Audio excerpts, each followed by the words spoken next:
Assalamualaikum warahmatullahi wabarakatuh. Pada kesempatan kali ini saya akan menjelaskan dari soal-soal yang diberikan pada UTS semester Gasal Manajemen Proyek. Yang pertama, dimensi proyek saling terkait dan harus dikendalikan. Cost, time, dan performance adalah dimensi dari control trade-off, yakni benar. Yang kedua, paket pekerjaan adalah level terendah dari work balance system.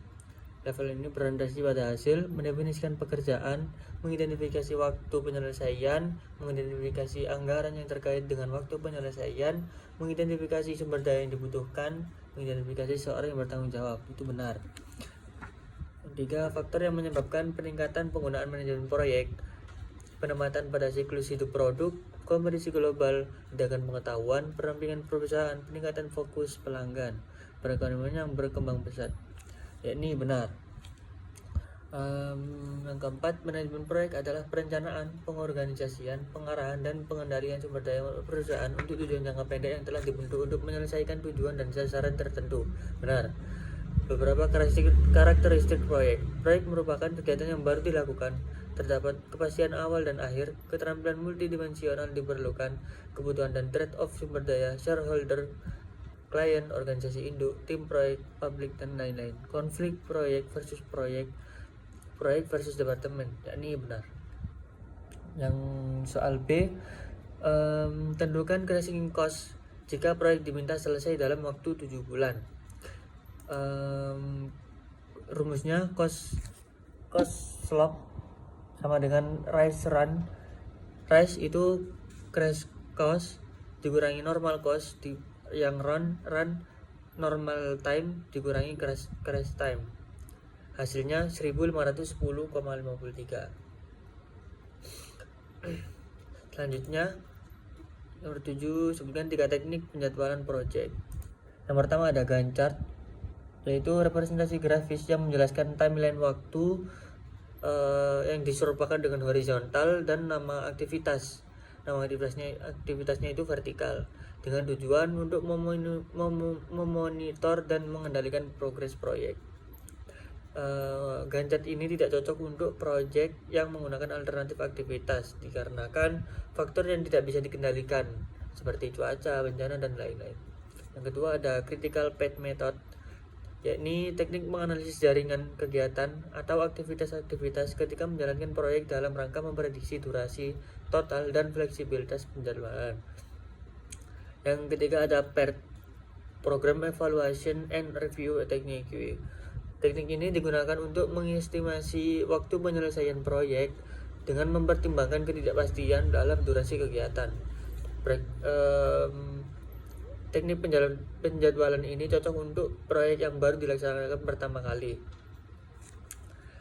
Yang berikutnya nomor 8, reducing time of project. Zaman Pro terpilih sebagai pemenang tender untuk sebuah proyek pembangunan apartemen. Secara mendadak owner meminta bahwa waktu penyelesaian proyek harus dipercepat seoptimal mungkin dibandingkan perencanaan yang telah dilakukan. Jika Anda bertindak sebagai manajer proyek, berapa waktu penyelesaian proyek optimal yang Anda pilih? Yang A. Yang soal yang B, gambarkan grafik cost dan durasinya. Berikut adalah data yang Anda dapatkan dalam perhitungan. Nah, di sini terdapat normal time dan normal cost dan crash time dan crash cost. Pada aktivitas A itu bisa dipercepat selama 2 minggu. Aktivitas B bisa dipercepat selama 2 minggu. Aktivitas C bisa dipercepat selama 1 minggu dan seterusnya. Nah, untuk slotnya atau biaya per time-nya itu paling tinggi, itu paling mahal, bisa dikatakan mahal itu di aktivitas yang A. Itu per time-nya itu biayanya $45. Nah, yang paling murah itu ada di aktivitas D atau $25. Nah, dari bagan yang ada di soal itu waktu yang dibutuhkan adalah 4 ditambah 11 tambah 5 tambah 7. itu kan berarti 7 11 27. Nah itu timenya itu 27, direct costnya 450. Nah untuk membutuhkan time 26 itu mengurangi aktivitas A sebesar 1 minggu, dan direct costnya menambah menjadi 495 karena biaya yang dikeluarkan untuk mempercepat aktivitas A itu adalah 45. Dan untuk time 25 itu mempercepat aktivitas D menjadi 10 minggu. Jadi direct cost-nya 520 karena biaya yang dikeluarkan untuk mempercepat aktivitas D itu sebesar 25. Untuk time 24 mempercepat aktivitas F.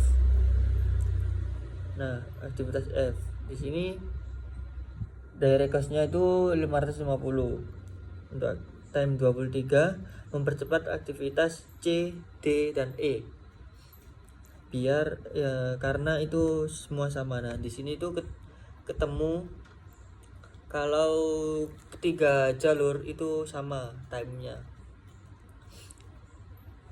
Untuk aktivitas time 22 mempercepat aktivitas G itu tidak ada biayanya karena sama.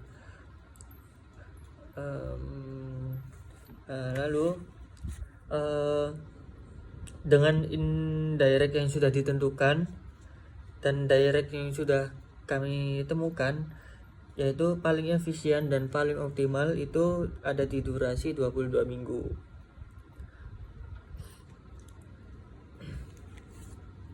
Terus gambarkan grafik cost dan durasinya. Nah, ini seperti ini. Paling optimal di 220 total projectnya. Oke. Sekian dari saya. Wassalamualaikum warahmatullahi wabarakatuh.